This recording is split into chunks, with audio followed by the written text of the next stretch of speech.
Welcome to the webinar on the mutual help meeting.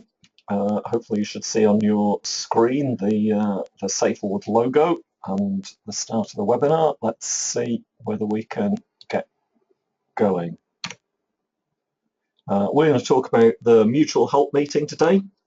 Mutual help meeting is a meeting facilitated by the staff, but it's to take part between the patients on the ward, and it's about the patients working out ways of helping, supporting, aiding and understanding each other, and also thanking each other for the help and support that's gone on in the preceding period. And the general intention is to facilitate this meeting on the ward between the patients on a very regular basis, 2 or 3 times a week, preferably, so you can keep some continuity and get a rolling program of agreed mechanisms between patients to help support and understand each other.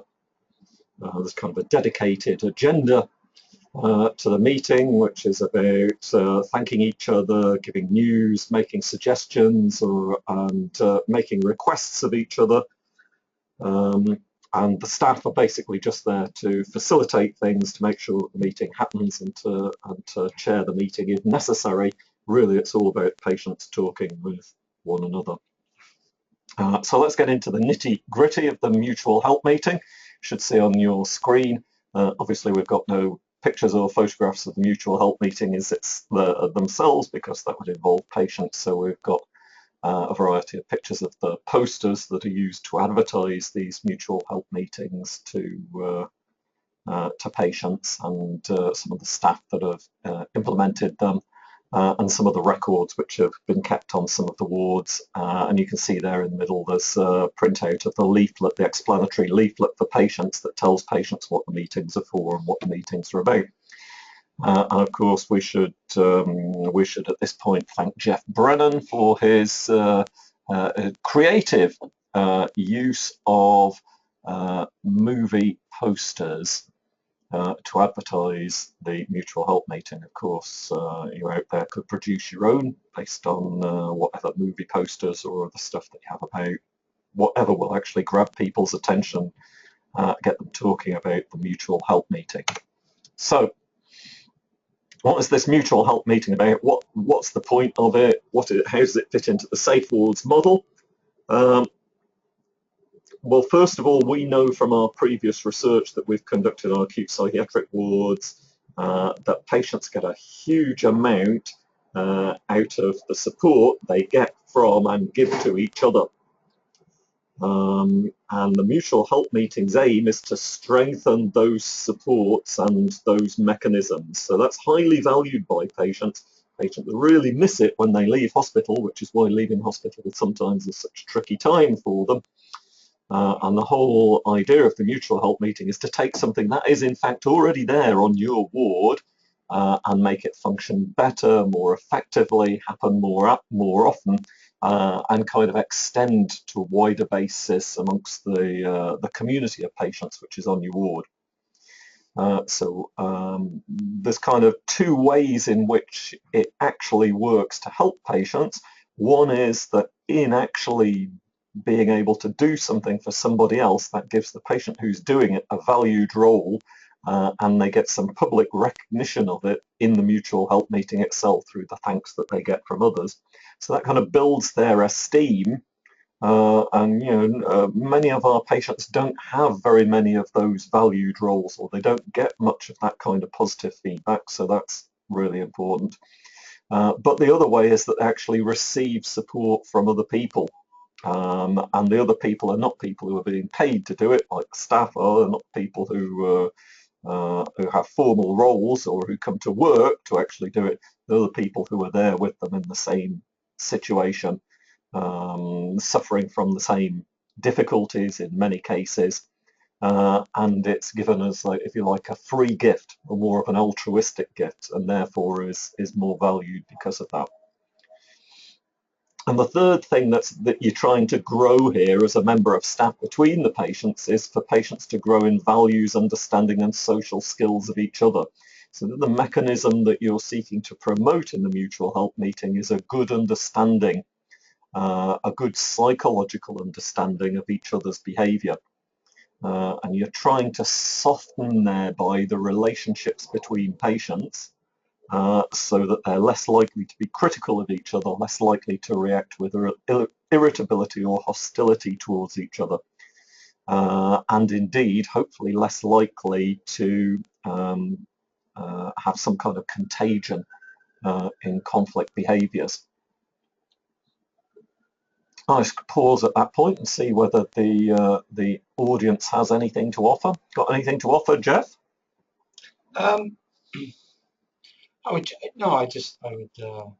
just strengthen what you're saying, Len, in that particularly in terms of that we know it's already there. It's in service use. I mean, I'm thinking Star Wars is a key kind of feature of the mutual help and how beneficial it's been to patients, and that's directly from the patients themselves. So I think that there is a huge. Funny, I was at a talk yesterday with a service user talking about the old smoking room, and apart from its feature as a smoking room, she was saying that people used to come in who didn't smoke because it was a place that the patients gathered and actually, in her conversation, they supported each other, talked through the kind of issues of the day. So I think there is a kind of ongoing tradition of mutual support among patients that mutual help meeting really does tap into in a very positive way. Yeah. Okay, thank you. Let's move on at this point.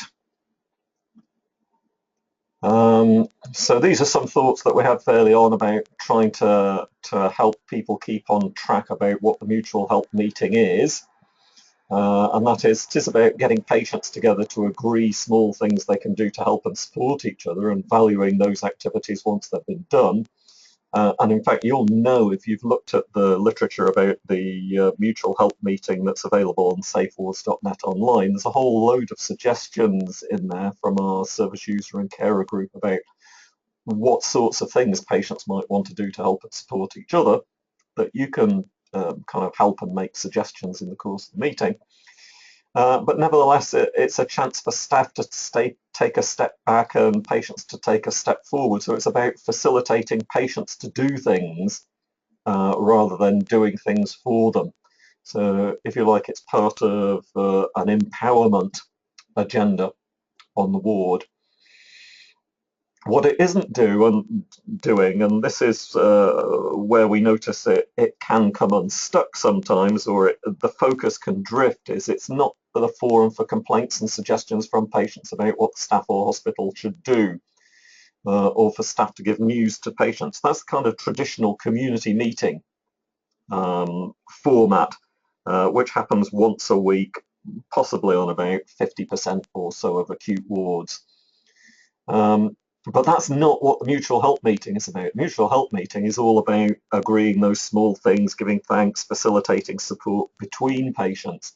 It's not about complaints and suggestions about the processes and policies of the wards, or for dealing with stuff like, you know, the milk ran out 3 times last week, or what's happened to all the sugar, or the one that I remember happening all the time before they brought in disposable spoons was the teaspoons always used to disappear from my ward.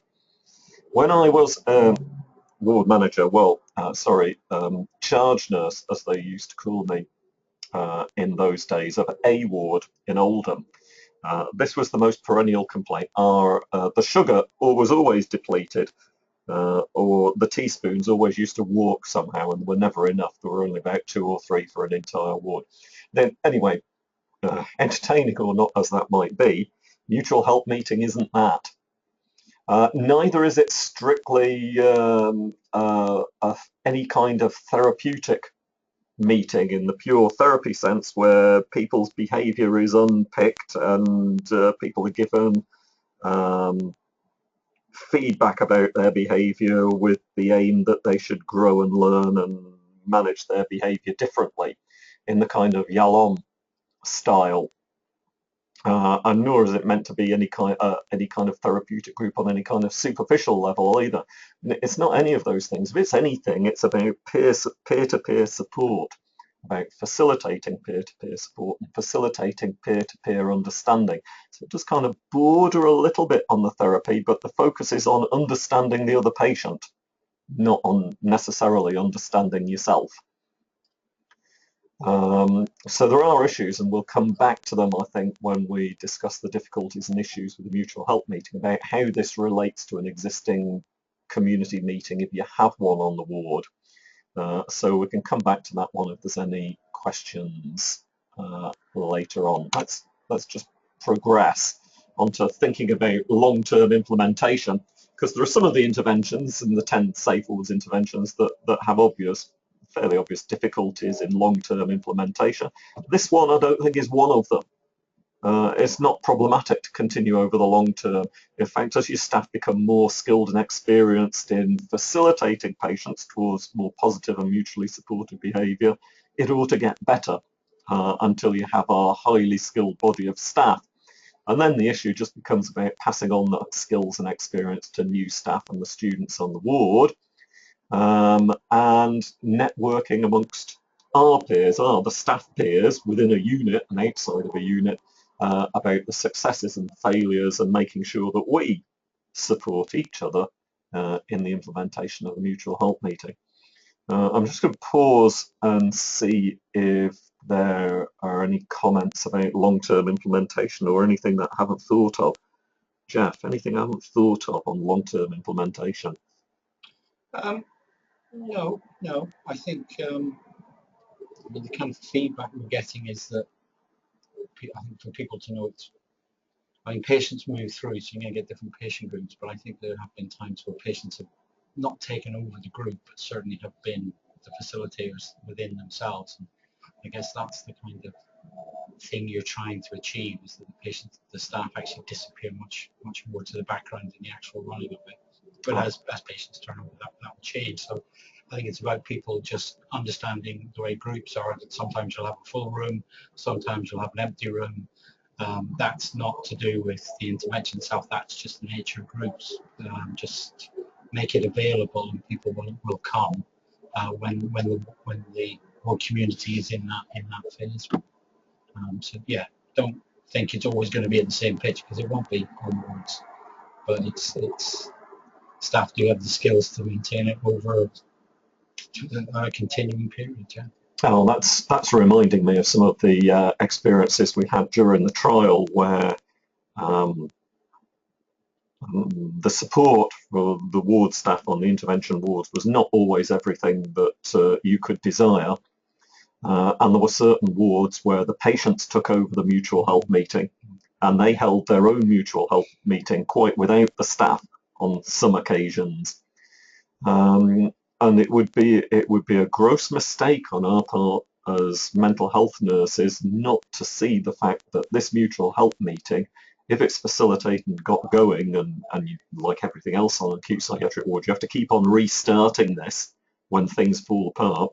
Keep on restarting it. When you get a body of patients who get hold of this idea, they think it's fantastic. They really grab hold of it, and they absolutely love the idea and love doing this, to the extent that there was a letter written, I think, by one patient in Norwich to the chief exec about the mutual help meeting, specifying exactly how valuable it was.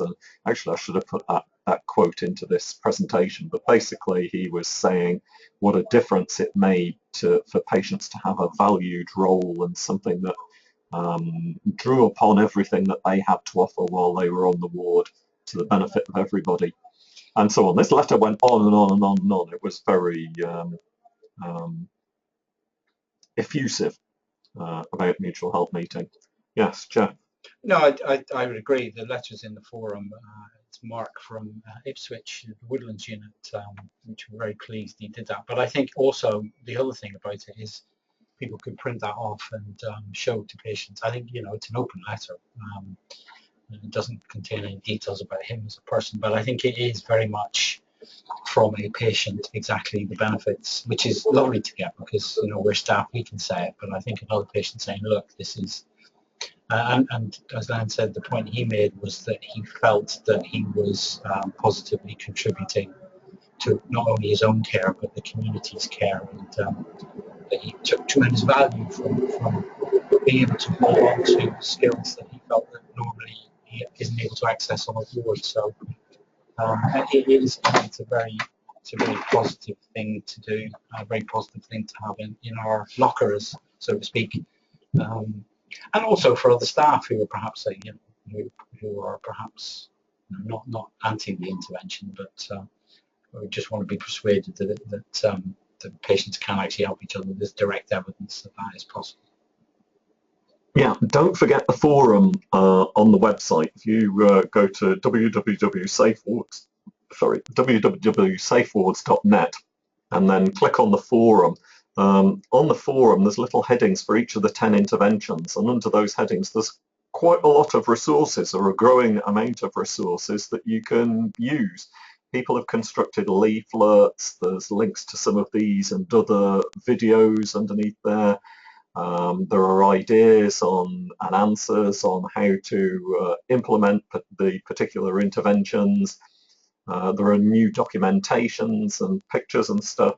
There's a wealth of resources there. So A, know that it's there and use it, but B, when you produce something yourself, please post it up there so that other people can use it. Let's move on now. Adjustments to different populations, mutual help meeting adjustments.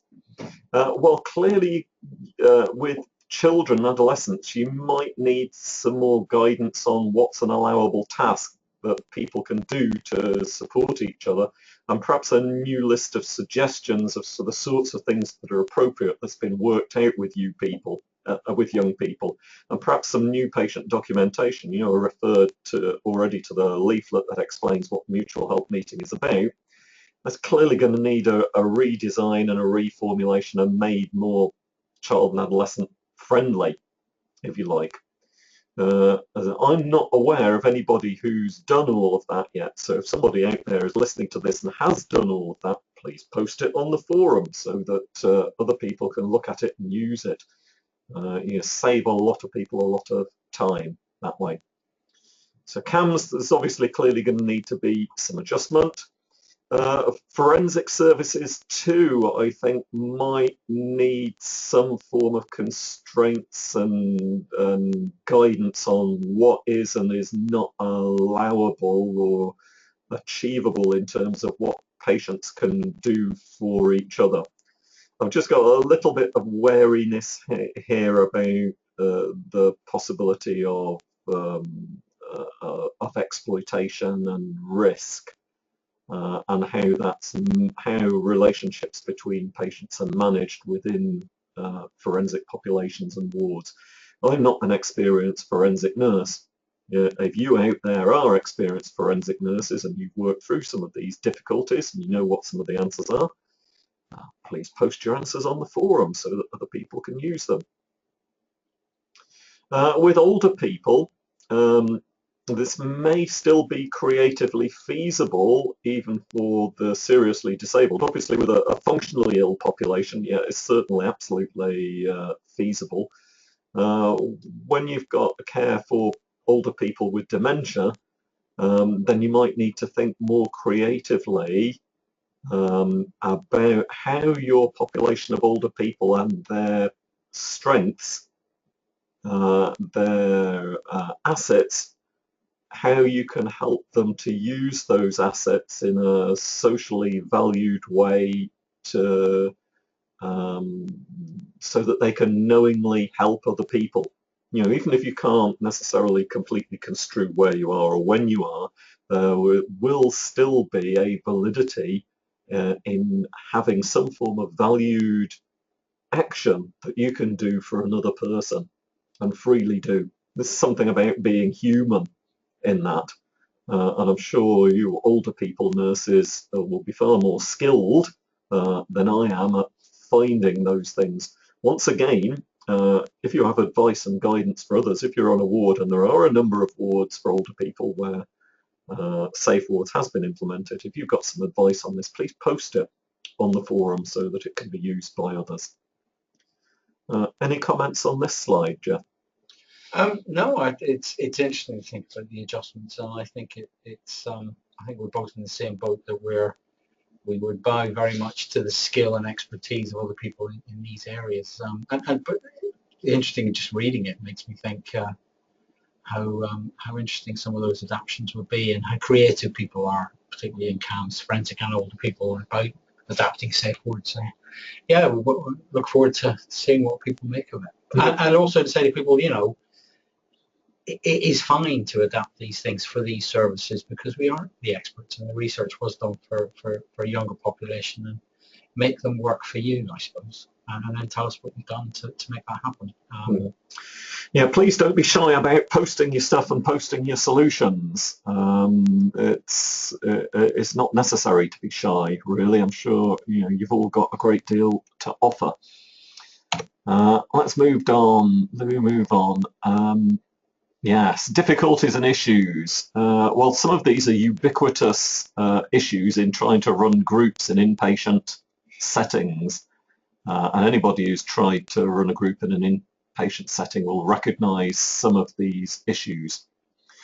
So you decide that you want to have your mutual help meeting at 10 till 10:30 on Monday, Wednesday and Friday, but actually sticking to that timetable in the controlled chaos of an acute psychiatric ward is intrinsically difficult. So things go wrong all the time. Staff are off sick, there's replacement staff, you have 3 admissions, somebody is behaving exceedingly badly on the morning of the group, somebody has to go on special observation, meaning that there's no staff available to run the group. All of these things are kind of regular issues on acute psychiatric wards. So that's a challenge. Nevertheless, it doesn't mean that you have to abandon the mutual help meeting. It's possible for patients to run it themselves. I mean, you could remind all of the patients and get them in a room, and in some ways, if there's a competent person who can guide it in there, you can leave people to it. Better, obviously, if you have a member of staff there. You can't hold it one day, then you hold it the next. If you can't hold it in the morning, hold it in the afternoon. If you can't hold it that day at all, wait until the next day that you can hold it. The trouble that we often have on acute psychiatric wards is in maintaining these things. If we drop them on one day, the risk is that you then drop them the next day. This is reminding me about like being on a diet. I'm on a diet periodically at the moment. If you lapse on one day, it's like, in fact, it's like a relapse of anything, isn't it? If you drop it on one day, you have to have a relapse prevention plan. And your relapse prevention plan is you always restart it the next time it's possible. You don't forget it in the case of the mutual help meeting. Next issue you get is low attendance. As I think Jeff has already said, some days you get hardly anybody there. So if you only have one person there, you can still have a mutual help meeting, because you can sit down with that one person and you can talk with him or her about what they can do in the course of the next few days to help and support other people who are on the ward, and that person can then make some commitments that they can go out and do over the next 48 hours before the next meeting. Similar thing applies if you've just got and this would be typical, there's no way you're ever going to get your whole ward patients to sit down together. They're acutely ill at the time they're in hospital. They're not in a mental place where it's even possible necessarily to sit down for a period of time, let alone actually listen to each other. So it's going to be a smaller number of the whole that is ever going to sit together in a room to have a mutual help meeting. But that doesn't mean that the group is limited to what those people within that meeting can offer to each other or thank to each other. They can sit and think together about what they might do for the more ill people, for the people who can't attend, to offer support to them, guided by you, the staff. The third thing that we hear on, we've heard periodically on acute psychiatric wards, is that the staff claim they've got no group work skills. Nobody's ever taught us to run groups. We don't know how to do it. We don't know how to facilitate it. Oh, what am I going to say about this? I don't know. Help me out with this one, Jeff. What would you say about staff's group work skills for the Keep Psychiatric Boards? Um, well, uh, I think if people say that, I would find it slightly hard to believe in a way. I think it is, in fact, for me, one of the core skills of inpatient staff is the ability. I think people can feel not have confidence in running groups. And I think that there's, there are certain good practice, like if you get two people, it's better than one. Holding a group together by yourself is sometimes difficult. But also, the ability to ask the group to help you, all those kind of micro skills are ones that people should have in their pockets. And I think if people are saying, "Oh, we don't know how to run groups," it's like, well, get in there and start running them. The best way to learn how to run a group actually is to run them. This is probably one of the nicest groups that you'll get a chance to run because, of course, your facilitation is purely there to try and disappear into the background and just make something. The onus in a way is within the patient group. I think it's more a lack of confidence rather than an absence of any skills. I also think the group work skills are basically human skills. They're often wrapped up in terribly difficult, and there are courses about therapeutic groups which are fine, but this isn't, as Lan said, this isn't a Yalom-based therapy group. This is very simply a bunch of humans coming together to see if they can help each other. And if you start thinking of it in those terms and just put yourself as a human being in the middle of it all, then it's not so difficult, I think.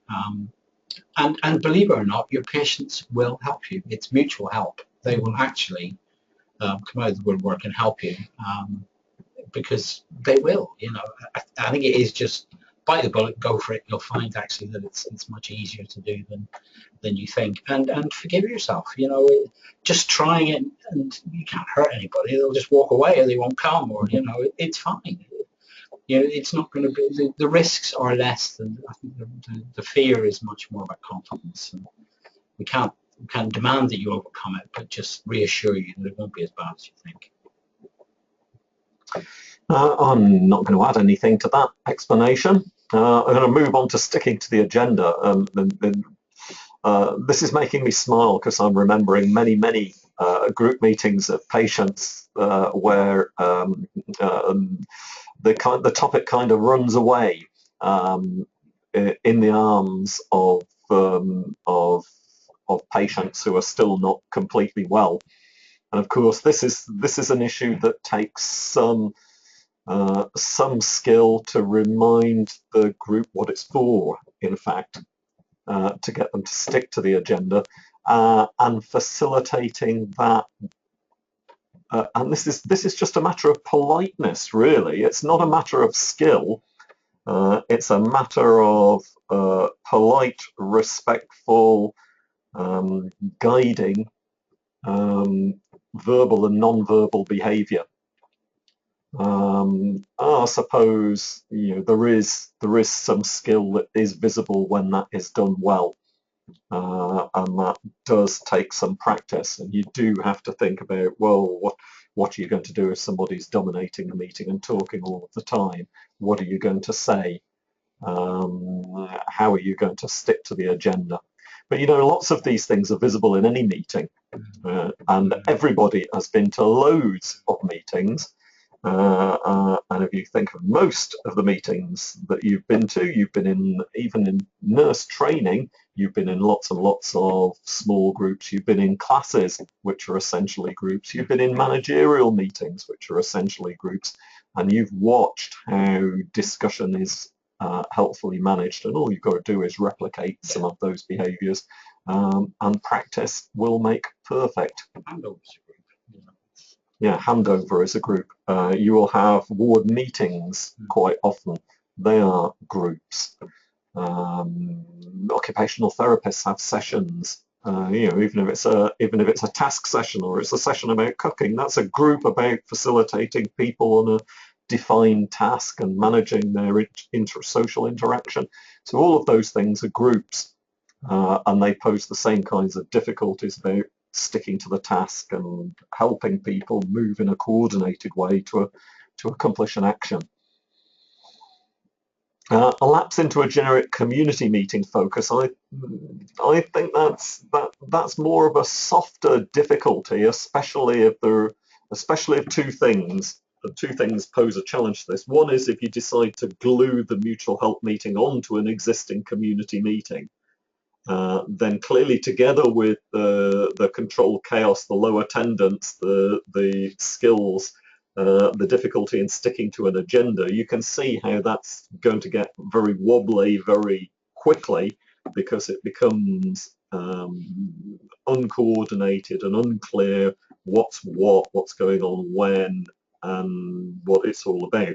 So I think that solution is intrinsically difficult for wards.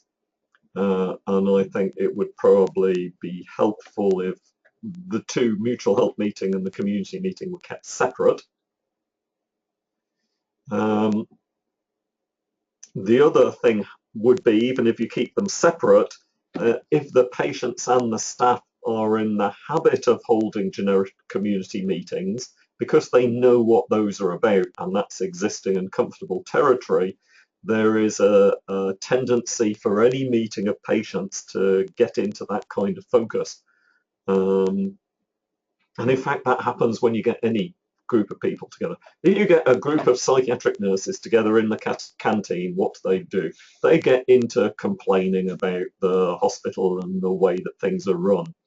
It's similar for patients. You get a group of patients together, they get into complaints. If there's a member of staff there, it becomes about addressing those complaints and finding ways about the complaints. And before you know it, you've got a little mini community meeting rather than a mutual help meeting. So you really need to give a lot of thought to this, and you need to regularly revisit this issue to make sure that your mutual help meeting is actually a mutual help meeting and it's not become something else. Any comments, Jeff? In terms of a meeting, think of it as a meeting rather than a group, which is probably a better way to think about it. Remember, you've got the agenda, so it's the help, the suggestions. So keeping people on that, and the agenda is there to help you to get some structure and to move it towards mutual help. And I think that's why the kind of the thanks is a brilliant bit, because it can start off with very positive, and I think it gives a very different signal about that meeting when you're thanking people for stuff they've done. So I think if you're going to do it, it's probably worth, just as you're going in, just think, how am I going to, what thanks can I give? Is this stuff I can pick up that kind of signals that what we're doing here is thanking the patients for their support of each other. Once it starts off on that, then if somebody, it's easier to keep it on track. So think of your start of your meeting, doing the agenda, and what thanks are you going to kind of promote to kind of kick it off. Okay. One of the opportunities that are offered by the mutual help meeting is that you can, in the way in which you describe the behaviour of patients who are there and even of patients who are not there, it gives you a chance to extend patients' understanding of each other and thereby themselves. That's why you'll find, I think it might be under talk down or under positive words, a document about understanding patients and understanding patients' behaviour. That document's primarily written for you, the nursing staff, but you can also think about extending that level of understanding of patients' behaviour to between patients, so that their perception of each other and their behaviour is more psychologically understanding rather than morally judgmental. And that in itself will facilitate smoother relationships between patients that will lead to reductions in conflict and containment. And then you can also share the material which is in soft words, talk down, and positive words for patients to use with and about each other in that mutual help meeting. If you use positive words and recognition of patients who are in the meeting and those who are not actually attending the meeting, that helps patients think positively about each other as well. If you might be able to give recommendations of strategies that patients could use with particularly challenging patients who are causing a degree of disharmony, discord on the ward. You might give patients some strategies from soft words and talk down that they can use that will make it easier for them to handle such patients. So it's a matter of then sharing your skills, and indeed sharing your safe wardsy type skills, if you like, with the patients and skilling up the patients. And the whole idea underlying these two things is that you transform the potential conflict into comprehension, understanding, and that gives birth to solidarity between patients, self-respect, self-esteem, and mutual support. It's what we're about. Oh, that's the end of the presentation. I will just ask Jeff to see whether he has any final comments about mutual help meeting. Anything we've not covered, Jeff? I think just in terms of common sense practice is the posters are there and things to signal not just to the patients but in fact to the rest of, you've got other people who come in and often the doctors and psychologists. Let people know it's happening, let people know what it's about, so they can support it. We've had psychologists assisting by facilitating, some OTs kind of helping out, but also don't have it in the middle of the wartime, for example, or you're going to set up conflict. So it's just think about its position within the wider community, but let people know it's happening. Let other professionals know it's happening, and don't keep it as a kind of secret between you and the patients. This is something the ward should celebrate and let people know that it's going on. That other people should know when patients are mutually supporting each other, so that they can kind of factor it into their own impressions of the patients, but primarily to support the intervention, that there isn't the situation that you're trying to run the group and the doctor's trying to pull people out for interviews. Try and avoid those things by just some common sense planning and letting people know what's going on. But yeah, I think this is one intervention that we're getting feedback from patients that it's valuable, which is deeply reassuring, but also I think for me makes it even stronger that we promote this intervention as a very core part of Safe Woods. All the interventions are valuable, but I think discharge messages and the mutual help meeting are directly patients helping patients, and for me they have a particular resonance because of that. So good luck with it. Okay, on that note we shall leave it. Thank you very much.